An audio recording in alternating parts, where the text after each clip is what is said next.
जय माता दी। नवरात्रि का पर्व भारत के सबसे विशेष त्योहारों में से एक है, जिस दौरान माँ दुर्गा के 9 रूपों की पूजा अर्चना की जाती है। इन दिनों माँ स्वयं धरती पर आकर अपने भक्तों के साथ समय बिताती है। हर हर महादेव। काशीवांश क्रिएशंस में आप सबका स्वागत है। जय माता दी। आज हम बात करने जा रहे हैं नवरात्रि के इस पवित्र पर्व के बारे में, जो हम सबके लिए एक विशेष महत्व रखता है। नवरात्रि का शाब्दिक अर्थ है 9 रात्रियां, यानी यह एक ऐसा पर्व है जो कि 9 दिनों तक चलता है।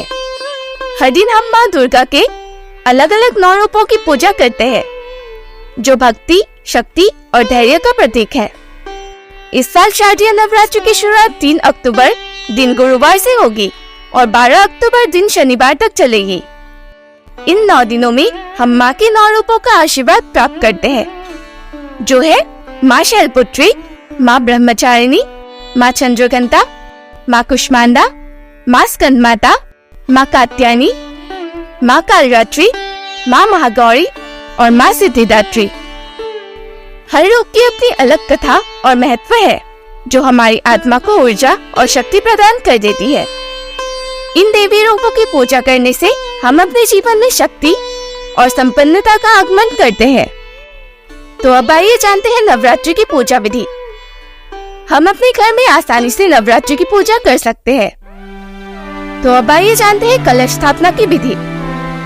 नवरात्रि के पहले दिन कलश स्थापना की जाती है, जो मंगल और समृद्धि का प्रतीक होता है। सबसे पहले मंदिर की साफ सफाई कर चौकी लगाए और उसमें लाल कपड़ा बिछा दे। फिर वहां अक्षत से स्थल बनाकर माँ दुर्गा की मूर्ति या फिर तस्वीर रखे। उस स्थान पर गंगा जल छिड़ककर उसे पवित्र करे। इस साल कलश स्थापना का शुभ मुहूर्त है सुबह 6:15 से लेकर 7:22 तक और अभिजित मुहूर्त में 11:46 से लेकर दोपहर 12:33 तक। इन दोनों में से आप किसी भी समय कलश की स्थापना कर सकते हैं। कलश स्थापना के लिए एक शुद्ध कलश ले और उसमें शुद्ध जल भर ले। उस जल में फिर रोली, हल्दी की गांठ, सुपारी, दुर्बा, सिक्का डालकर कलश स्थापित करें। फिर कलश पर 5 आम, अशोक या पान की पत्ती रखकर उसे एक जटा वाली नारियल से ढक दे और नारियल पर कलावा बांध दे। कलश पर स्वास्तिक और शुभ लाभ बना ले। अगर आप चाहे तो नवरात्रि के दौरान जौ भी उगा सकते हैं। फिर कलश स्थापना के बाद सबसे पहले भगवान गणेश की मूर्ति या फिर उनके रूप में हल्दी की गांठ रखकर उसकी पूजा आराधना करें। फिर धूप, दीप आरती कर माँ का स्मरण करें और माँ को भोग लगाए। कलश स्थापना के बाद हर दिन माँ की सुबह शाम आराधना करनी चाहिए। नवरात्रि के दौरान हमें किस मंत्र का जाप करना चाहिए?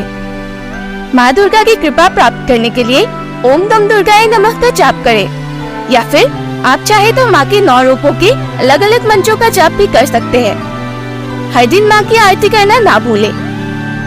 उपवास की महिमा और भोजन विधि। नवरात्रि के दौरान उपवास रखना बहुत ही महत्वपूर्ण है, जो शुद्धि और भक्ति का प्रतीक माना जाता है।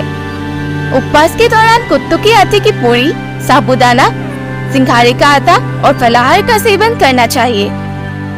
हमारे पूर्वजों ने उपवास को एक ऐसी प्रक्रिया बनाया था जिसमें हम अपने शरीर और मानसिक शक्तियों को सुधार सके। तो अब आइए जानते हैं नवरात्रि का महत्व। नवरात्रि का महत्व केवल देवी की पूजा तक ही सीमित नहीं है, बल्कि यह समय है अपने अंदर की शक्ति को जागृत करने का। माँ दुर्गा हम सबको दिखाती है कि कैसे हम अपने जीवन की कठिनाइयों को भक्ति, शक्ति और समर्पण से पार कर सकते हैं। यह पर्व नारी शक्ति का उत्सव है, जिसमें हर स्त्री के अंदर छुपी हुई शक्ति को प्रशंसा दी जाती है। नवरात्रि की पूजा का उद्यापन हम कैसे करें? नवरात्रि के अष्टमी और नवमी के दिन कन्या पूजन कर व्रत का उद्यापन करने का नियम है। इन दिनों जो भी पूरे मन और श्रद्धा के साथ माँ की आराधना करते हैं, माँ उन पर हमेशा अपनी कृपा बनाए रखती है और उनकी हर मनोकामना पूरी करती है। इसलिए आइए इस नवरात्रि पर माँ दुर्गा से प्रार्थना करें कि वो हमारे जीवन में सुख, शांति, उन्नति और समृद्धि का आशीर्वाद दे। तो यह थी शारदीय नवरात्रि की कुछ विशेष जानकारी।